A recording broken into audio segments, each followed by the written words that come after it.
हम लोग long form probability पढ़ने वाले हैं। लॉन्ग फॉर्म प्रोबेबिलिटी सबसे पहले पढ़ेंगे तो मालूम होगा कि आपके 7 पीरियड्स होते हैं, ठीक है, और आपके 18 ग्रुप्स होते हैं। 18 ग्रुप्स होते हैं। इस प्रोबेबिलिटी टेबल को अकॉर्डिंग टू इलेक्ट्रॉनिक कॉन्फ़िगरेशन के आधार पर से इलेक्ट्रॉनिक टेबल को बनाया गया। उसमें क्या किया गया कि आपने पहले जो हमारा पीरियड था, पहले पीरियड में ओनली 2 एलिमेंट रखे गए और इसे कहा गया वेरी शॉर्ट पीरियड। दूसरे पीरियड में हमारे पास 8 एलिमेंट रखे गए, इसे कहा गया शॉर्ट पीरियड। तीसरे को शॉर्ट पीरियड का, इसमें भी 8 है। इस पर रखे गए 18 पीरियड्स, उसको कहा गया लॉन्ग पीरियड। फिर जो पांचवा वाला पीरियड था उसमें भी 18 ही एलिमेंट थे, उसको भी क्या कहा गया, लॉन्ग पीरियड कहा गया। लेकिन 6 और 7 पीरियड को वेरी लॉन्ग पीरियड कहा गया, क्योंकि इसमें आपका 57 लेंथनम और 89 एटनम सीरीज यहाँ से गायब कर दी गई, लेकिन एलिमेंट हमारे 18 यहाँ पे रहे थे। अब ये ऐसा क्यों किया गया कि लेंथनम और एटनम सीरीज को बाद में कर दिया गया, क्योंकि इसके लिए प्रोबेबिलिटी टेबल में कोई जगह नहीं थी। लेंथनम सीरीज को हम लोग बोलते हैं इनर ट्रांजिशन एलिमेंट। आपको और बता दें आगे, जो पहले और दो जो एलिमेंट है, इसमें लास्ट इलेक्ट्रॉन s ऑर्बिटल में जाता है। इसमें आता है s ऑर्बिटल में, इसलिए इसको s ब्लॉक बोल दिया जाता है। अब ये वाला जो सीरीज है जहां से 13 से शुरू होती है, 14, 15, 16, 17 और 18, इसमें आपका electron last electron p block में जाता है, इसे आप p ब्लॉक एलिमेंट बोल देते हैं। बीच वाले जो ग्रुप में जाते हैं 3 to 12, इसे हम लोग बोलते हैं d ब्लॉक एलिमेंट। और जो नीचे रह जाते हैं बेटा, जिसको प्रोबेबिलिटी में बाहर रखा गया है, वो बोलते हैं f ब्लॉक एलिमेंट बोला जाता है। f ब्लॉक एलिमेंट के लिए वास्तव में ये लोग निकालेंगे, इनके लिए पीरियड्स निकालेंगे, तो आपका पीरियड नंबर 6 या 7 ही आता है। लेंथनम को 6 बोलते हैं और जो हमारा एक्टिनम सीरीज है उसको 7 बोलते हैं। इसी चीज में हम लोग जानेंगे कि ऊपर से नीचे जाने पे, नीचे से दाएं से बाएं जाने पे, left to right, up to down जाने पे, बैलेंसिंग में, रेडियस में, एंथैल्पी में जो चेंजेस आते हैं वो किस प्रकार से आते हैं। तो सबसे पहले हम बात करेंगे रेडियस वाले, क्या बात करेंगे हम लोग रेडियस पर। हमें मालूम होना चाहिए कि बेटा रेडियस की बात करोगे, जैसे मान लो इलेक्ट्रॉन है, हाइड्रोजन में 1 इलेक्ट्रॉन होने वाला है और हीलियम कितने होने वाले हैं बेटा, 2 इलेक्ट्रॉन होने वाले हैं। हाइड्रोजन में जब 1 इलेक्ट्रॉन हुआ तो इसके ऊपर अट्रैक्शन फोर्स कम लगेगा, और हीलियम में 2 इलेक्ट्रॉन हो गए, सेल तो एक ही है, सेल एक है, लेकिन इलेक्ट्रॉन 2 हो गए, न्यूक्लियर फोर्स ज्यादा लगेगा, मतलब इसका साइज छोटा हो जाएगा और इसका साइज कैसा होगा, बड़ा। मतलब एक बात क्लियर हो गई कि लेफ्ट टू राइट जाने पे रेडियस होती है बेटा, वो डिक्रीज होती है। क्या होती है, हमें मालूम हो गया कि इन probability table we are going to left to right, the atomic size of atom are decreased। हम लोग इसी के बाद आगे बढ़ने वाले हैं। हाइड्रोजन के नीचे जाएंगे, मतलब टॉप टू बॉटम बेटा, टॉप टू बॉटम जाएंगे, बात करेंगे रेडियस की, तो होएगा क्या, हमें मालूम है हाइड्रोजन का एटॉमिक नंबर 1 होता है, इसमें आपका 1 सेल हुआ। लिथियम का एटॉमिक नंबर 3 होता है, तो लिथियम में हम लोग क्या करने वाले हैं बेटा, 2, सेल हो गई 2। हम लोग सोडियम में करेंगे तो 2,8,1, मतलब सोडियम की बात करेंगे Na के लिए 2,8,1, हम लोग बात करेंगे लिथियम के लिए तो 2,1। बेटा आपने देखा इलेक्ट्रॉन लास्ट में एक ही आ रहा है, लेकिन इसमें 1-2 सेल है, इसमें 3 सेल है, उसके नीचे 4 सेल हो जाएगी, मतलब साइज बढ़ रहा है। एटॉमिक साइज जब बढ़ेगा तो रेडियस क्या हो जाएगी बेटा, इंक्रीज हो जाती है। हम लोग यहाँ पे समझा है कि देखो एटॉमिक जो साइज होता है किसी भी एलिमेंट का, वो किस प्रकार से बढ़ता है। अब हम लोग क्या करने वाले हैं बेटा, हम लोग पढ़ने वाले हैं metallic and non metallic character. क्या पढ़ने वाले हैं, metallic and non metallic character. आपने देखा हाइड्रोजन, हीलियम, लिथियम, हेलियम को आपने देखा, hydrogen, lithium, sodium, potassium, rubidium, calcium, Ferium, ये आपने देखा बेटा इस एलिमेंट में, ये सब मेटलिक हो गए। और इधर देखेंगे, हम शुरू करेंगे तो हीलियम ये नोबेल गैसेस हैं, फ्लोरीन, ब्रोमीन नॉन मेटल है। तो मतलब एक बात क्लियर हो गई कि इधर से इधर जाने पे, इधर से इधर जाने पे जो हमारे नॉन मेटलिक कैरेक्टर होते हैं, वो बेटा क्या होते हैं, इंक्रीज होते हैं। इधर से इधर जाने पे बेटा नॉन मेटलिक कैरेक्टर इंक्रीज हो रहा है, तो मतलब इसका कोई भी होने वाला है।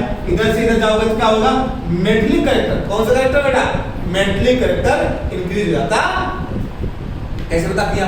तो आपको एक बात मालूम होनी चाहिए कि यहाँ पे बेटा सब एस ब्लॉक एलिमेंट है और एस ब्लॉक एलिमेंट के लास्ट में एक या दो या तीन इलेक्ट्रॉन होते हैं। वैसे एस ब्लॉक में एक या दो ही होते हैं, ठीक है, लेकिन यहाँ पी ब्लॉक डी ब्लॉक है उसमें भी एक या दो रहते हैं। तो लास्ट में जिसमें एक या दो या तीन इलेक्ट्रॉन रहते हैं वो इलेक्ट्रॉन को लूज करते हैं, मतलब +1 +2 या +3 चार्ज क्रिएट करते हैं।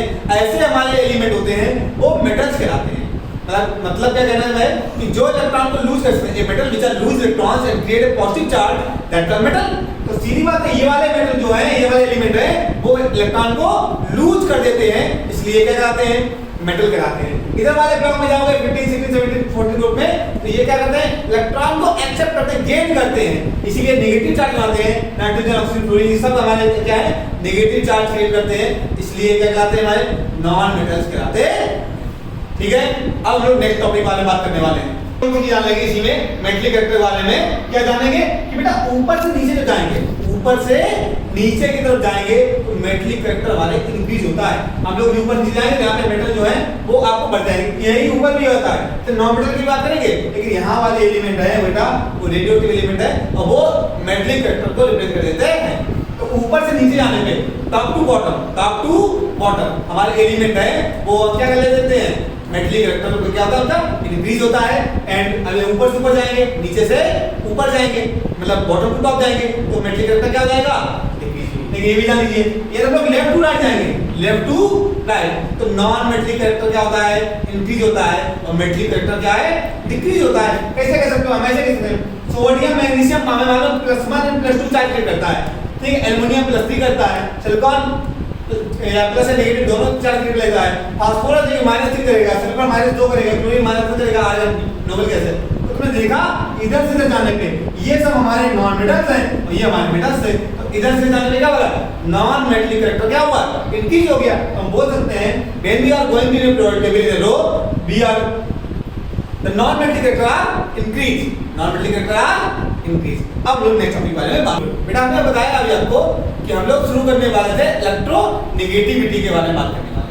बेटा पहले मालूम जान लो कि इलेक्ट्रोनेगेटिविटी होती क्या है। जब भी कोई एलिमेंट इलेक्ट्रॉन को गेन कर लेता है, क्या लेता है? इलेक्ट्रॉन को गेन करता है। When element are accept any electron and create a negative charge that process the including energy that process in including energy are electronegativity. मतलब क्या होता है? उसी के इलेक्ट्रॉन गेन एंथैल्पी या लूज एंथैल्पी बारे में बात करेंगे। तो होता क्या बेटा, कोई एलिमेंट है और वो इलेक्ट्रॉन को लेता है, उसमें एनर्जी चाहिए होती है, तो कितने इलेक्ट्रॉन ले लेगा उसके बाद नेगेटिव चार्ज बनता है, तो उसको हम लोग बोलते हैं इलेक्ट्रोनेगेटिविटी। अच्छा सीधी बात है, ये भी बात मालूम होनी चाहिए आपको कि इलेक्ट्रॉन ले कौन सकता है? Non metal. हमने भी बताया इधर से जाने पे इलेक्ट्रॉन जो नॉन मेटल है वो बढ़ते हैं, उधर मेटल होते हैं। तो मतलब ये बात पक्की हो गई, ये मेटल्स हैं, ये नॉन मेटल है। तो इलेक्ट्रोनेगेटिविटी है वो क्या बनेगी? लेफ्ट टू राइट क्या होगी? इंक्रीज होगी। In your periodic table, when we are going to left to right, the electronegativity are increasing.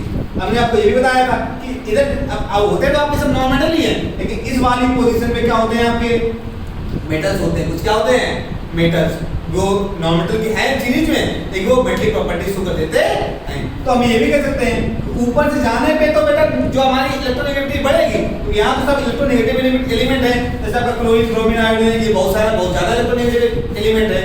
Fluorine वाला सबसे ज्यादा इलेक्ट्रोनेगेटिव एलिमेंट है, लेकिन यहाँ पे मेटलिक एलिमेंट है, इनकी इलेक्ट्रोनेगेटिविटी कम होने वाली है। तो हम दो बातें के लिए कर सकते हैं, when we are going to left to right in the periodic table, the electronegativity are increased, and when we are going to top to bottom, तो electronegativity are decreased, and bottom to top, electronegativity are increased. Any problem? अब हम लोग देखेंगे आगे वाले topic के बारे में बात करेंगे। अब हम लोग आगे बात करेंगे बेटा, हम लोग किसके बारे में बात करने वाले हैं? हम लोग बैलेंसी के बारे में बात करने वाले हैं। किसके बारे में बात करने वाले हैं हम लोग? बैलेंसी। बैलेंसी निकालने का सिंपल तरीका आपने क्लास 10 में सीखा हुआ था। वो क्या था कि किसी भी इलेक्ट्रिक एलिमेंट का इलेक्ट्रॉनिक कॉन्फ़िगरेशन कर लीजिए और उसके लास्ट में इलेक्ट्रॉन देख लेते हैं कितने इलेक्ट्रॉन है, उससे पता चल जाता है कि उसके कितनी बैलेंसी होने वाली, मतलब कितने इलेक्ट्रॉन को इलेक्ट्रॉन लूज कर सकता है, कितने इलेक्ट्रॉन को एलिमेंट गेन कर सकता है, उसके ऊपर उसकी बैलेंसी डिपेंड करती है। हमें मालूम था किसी की लास्ट में 1, 2 या 3 इलेक्ट्रॉन है तो वो इलेक्ट्रॉन क्या करेगा? लूज कर देगा और ऑक्टेट रूल को फॉलो करेगा, मतलब अपने लास्ट में 8 इलेक्ट्रॉन क्रिएट कर लेता है और वो हमारे क्या कहलाते हैं? मेटल कहलाते हैं। क्या कहलाते हैं? Just like so lithium, beryllium, magnesium, इन सबके वैल्यू निकालने को दिया है। मैग्नीशियम 12 होता है 2,8,2 लास्ट में 2 लिखा आया, मतलब इसकी वैल्यू कितनी हो गई बेटा +2। हमें क्लोरीन की वैल्यू निकालनी है, Cl17 होता है 2,8,7 मालूम हुआ से एक इलेक्ट्रॉन चाहिए 8 इलेक्ट्रॉन होने के लिए, तो हमें मालूम हुआ इसकी वैल्यू कितनी हुई माइनस की 12। तो मतलब क्या हुआ बेटा, अभी तो देखा तुमने यहाँ +1 इसकी भी है, -1 है, मतलब हुआ क्या, तो हमें इसी बात मालूम हुई कि जो हमारी बैलेंसी होती है पहले तो इंक्रीज होती है, लेकिन आफ्टर 4 नंबर क्या आती है, डिक्रीज आती है। तो बैलेंसी पहले बढ़ेगी, यहाँ तक इंक्रीज होगी, फिर क्या होने लगती है, घटने लगती है। ठीक है, तो बैलेंसी वाले ऐसे ऊपर का देखें, ये भी याद रखिए, किसी भी अगर हम लोग ग्रुप में जाते हैं तो ग्रुप की बैलेंसी किसकी, तो ग्रुप की बैलेंसी कभी भी चेंज नहीं होती। सोडियम हाइड्रोजन वाले ग्रुप में जाओगे सबकी बैलेंसी 1, बेरिलियम वाले ग्रुप में जाओगे सबकी बैलेंसी 2, इसमें बोरा एल्युमिनियम वाला है सबकी बैलेंसी 3, सिलिकॉन वाला बैलेंसी 4, इसमें -3 या -2, क्लोरीन की -1 और आर्गन वाले की 0 होती है। इस प्रकार से किसी भी ग्रुप की हमेशा फिक्स रहेगी, उसमें बैलेंसी में कोई चेंजमेंट नहीं आता। ठीक है, इसी के साथ आपका टॉपिक खत्म होता है। नेक्स्ट वीडियो का देखिएगा आगे का।